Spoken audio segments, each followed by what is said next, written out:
Olá, geosseguidores. Eu sou Iago e está começando mais um episódio do Papo de Pedra, o podcast do Museu de Geociências da USP. Comigo hoje estão Isabela. Oi. E Deval. E aí? Bom, nosso tema de hoje vai ser um pouquinho diferente do tema anterior. A gente vai abordar hoje uma coisa que aconteceu há milhões de anos atrás aqui em São Paulo, tudo bem? Foi um grande impacto pré-histórico que ele mudou o solo da nossa cidade. Então, esse grande evento aconteceu há milhões de anos atrás, entre 5 e 36 milhões de anos atrás, e a gente tem grandes evidências dele ainda hoje em dia, causadas principalmente da zona sul da cidade, mas a gente vai abordar isso um pouquinho mais pra frente. Bom, a gente está falando principalmente de corpos celestes, tudo bem? E antes da gente começar a especificar o que a gente vai falar, seria legal a gente comentar um pouquinho a diferenciação de cada um deles. De maneira bem simples e básica, falar dos 4 principais: um meteorito, um meteoro, um cometa e um asteroide.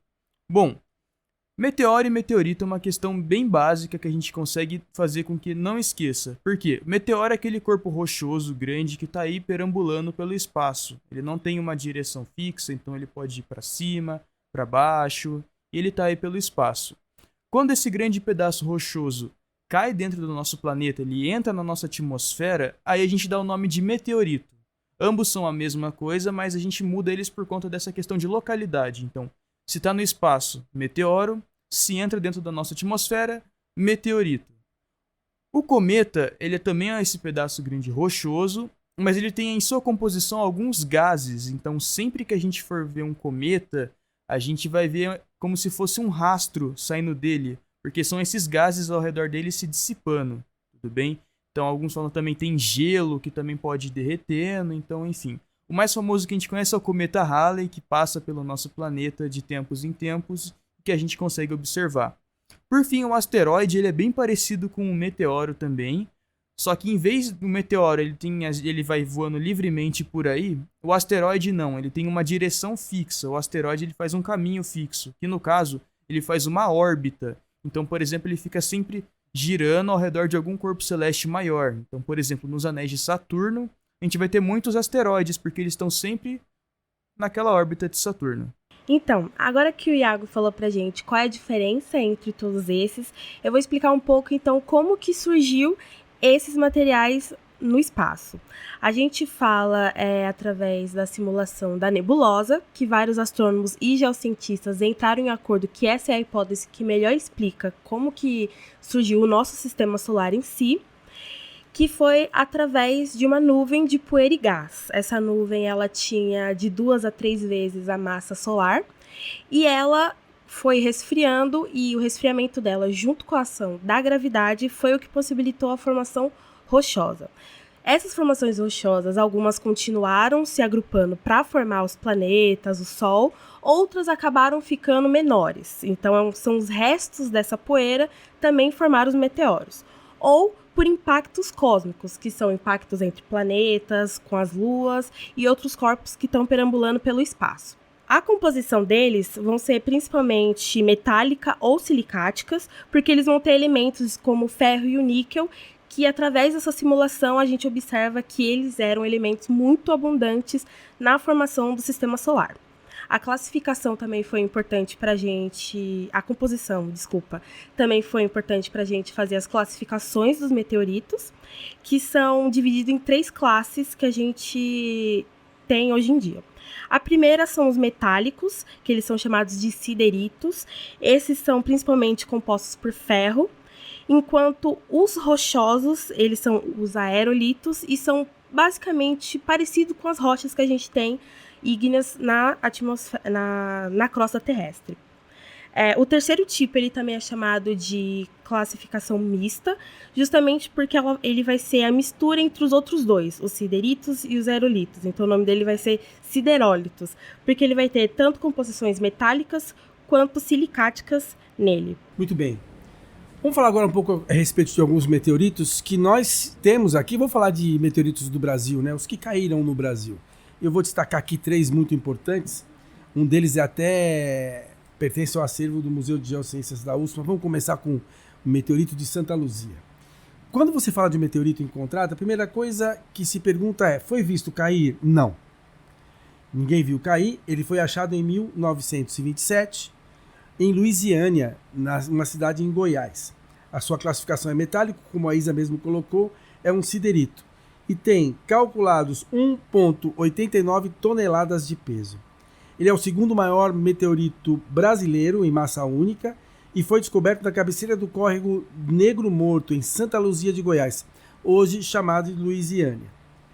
O segundo e mais importante, porque é tratado como o maior já encontrado no Brasil, é o Bendegó, encontrado na Bahia em 1784, 5,36 toneladas. Também um siderito, meteorito metálico. Nesse caso você também tem, nessa classificação, vou reafirmar, ferro e níquel na sua composição. E hoje ele está no Museu Nacional do Rio de Janeiro. Ah, deixa eu falar uma coisa legal. Um fragmento do Santa Luzia também está no Instituto de Geociências da USP e pode ser visitado assim que reformar. Agora, o mais importante, o mais querido nosso aqui no Museu de Geociências é o Itapuranga. Ele foi encontrado em 1977 numa fazenda conhecida como Curral de Pedra, a 18 quilômetros oeste de uma cidade conhecida como Itapuranga. Aliás, é bom lembrar que os meteoritos eles são batizados com o nome da localidade onde foi encontrado, diferente de se colocar o nome como é feito com alguns minerais.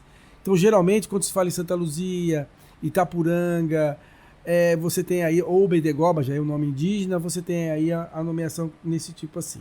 620 quilos é o peso dele e está no Museu de Geociências, podendo ser visitado assim que a reforma ficar pronta aqui no Instituto da USP. Esperamos vocês para visitar o meteorito de Itapuranga. Eu gosto de brincar dizendo que não é a amostra mais bonita do planeta, do acervo do museu, mas é a mais importante. Muito bem. Agora a gente vai falar a respeito de um assunto que aconteceu aqui, né, no estado de São Paulo. Uma reportagem do dia 5 de fevereiro de 24, né, Isa? No Jornal da USP, 2 professores, um da Universidade Federal do ABC, o professor Maurício Guerreiro Martinho dos Santos, e o professor aqui do Instituto de Geociências, o professor Renato Henrique Pinto. Os dois saíram aí numa busca para o entendimento de algumas coisas e chegaram a conclusões que deixa a gente de boca aberta, né? Vamos lá então? Beleza. Bom, terremoto. Acontecem terremotos no Brasil? Sim, acontecem terremotos no Brasil. Então, assim, nós estamos aqui no podcast, eu não tenho imagens, mas a gente tem que lembrar que a América do Sul continua caminhando para o lado oeste, a África para o lado leste, o Oceano Atlântico, só que o encontro com a placa de Nazca faz formar a cadeia dos Andes e alguns terremotos que acontecem lá são sentidos nos sismógrafos aqui do Brasil. Gira em torno aí de 4, 4,5 na escala Richter.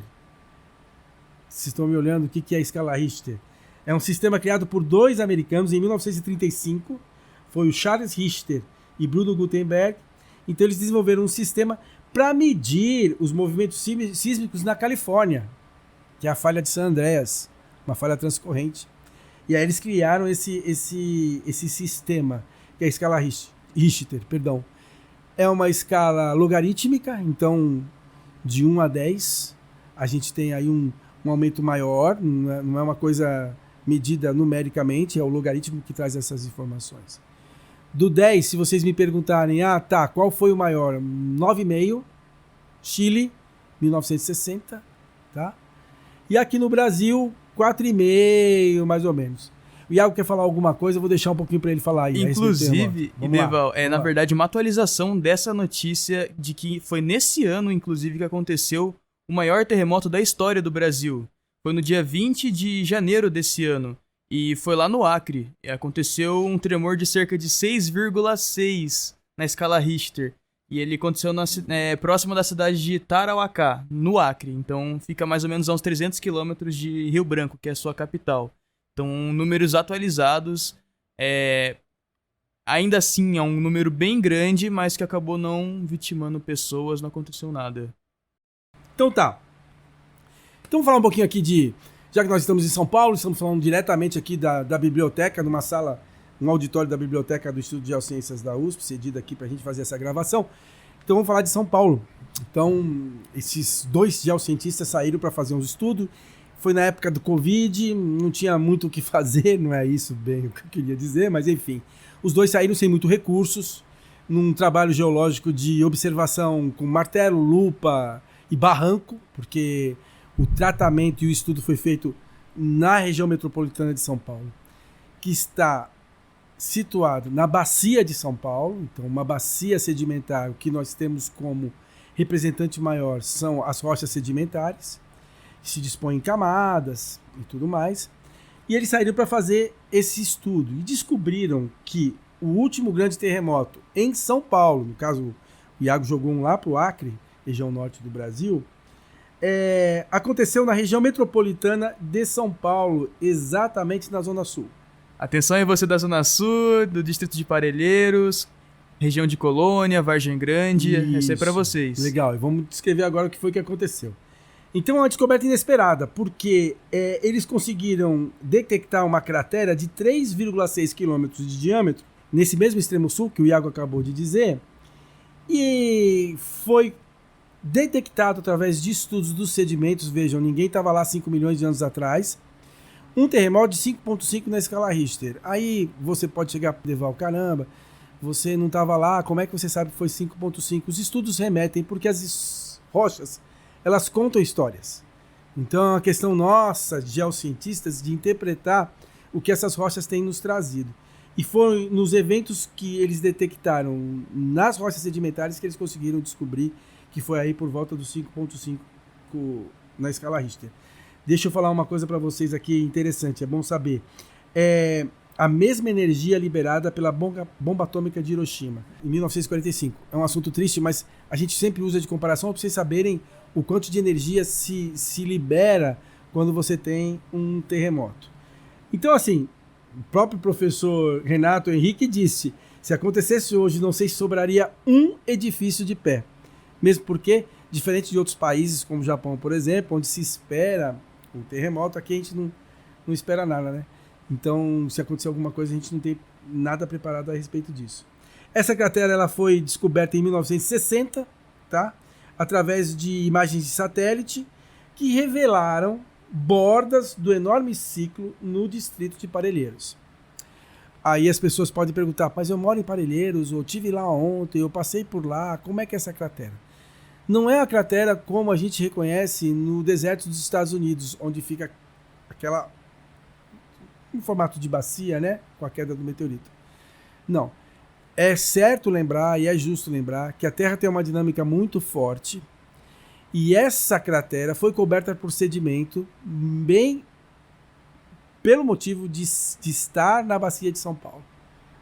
Então, assim, as evidências da cratera não estão nas suas bordas, mas nas estruturas que as rochas nos fornecem. Então, já os cientistas conseguem descobrir isso. Esse estudo, para documentar os vestígios, como eu já disse, foi feito por 2 professores. O trabalho também não precisou de muito recurso, foi aquilo que eu acabei de dizer para vocês. E a maior parte das feições, se não todas, foram geradas por um mesmo evento de grande magnitude. Então a cratera tem por volta de 450 metros de profundidade e o objeto provavelmente caiu há 2,5 ou 5 milhões de anos. Então tudo isso remete ao fato de que não tinha ser humano nenhum lá, ninguém viu, enfim, tá? O professor da UFABC, o Maurício Guerreiro Martinho, disse na entrevista ao jornal da USP, os sedimentos da bacia de São Paulo têm uma camada de areia e uma de argila, outra de areia e outra de argila. Se eles não fossem perturbados, estariam como camadas de bolo, mas há dentro desse bolo algumas dobras, como se o bolo fosse retorcido, uns escapes, às vezes como se o creme do recheio subisse pelo meio do bolo. Então são falhas, tudo. Cara, entre aspas, ele coloca aqui de maneira muito precisa, é uma bagunça, que não é feita pelos processos que depositam os sedimentos. Então a gente tem que lembrar que dos 3 tipos de rochas ígneas, sedimentares e metamórficas, sedimentares têm essas características realmente de se depositarem em camadas e assim se apresentarem para poder, de repente, descobrir água, petróleo e fósseis. Muito bem. Durante o terremoto, se constatou fluxos de água e areia que quebrou, aí teve os diques clássicos, enfim. São estruturas que nós, geocientistas, conseguimos, na observação, dizer, olha, foi assim que aconteceu. Aí você pode perguntar, oi, Deval, mas entre os geocientistas é só falar que é assim e pronto? Não. Então, toda vez que um geocientista vai até um local e começa uma pesquisa, nada impede de outra equipe ir até lá e confirmar, ratificar o que foi feito ou contestar. E isso vale. Tá? Então, você pode muito bem não concordar com nada do que foi dito, mas para não concordar e criar, assim, uma situação de que você sabe do que está falando, traz algumas evidências. E esses professores trouxeram essas evidências por conta das estruturas sedimentares. A existência da cratera de Colônia é um alívio para os paulistas, nesse sentido, porque, afinal de contas, o provável terremoto que foi constatado cabe direitinho na queda de um meteorito. Tá? Se as pessoas perguntarem, bom, e aí? Alguém encontrou o meteorito? Não encontrou o meteorito? Então, é certo dizer, vou avisar para vocês, a Isa colocou de maneira muito assertiva de que a maioria são metálicos, não é isso, Isa? São metálicos compostos por níquel e ferro, não é isso?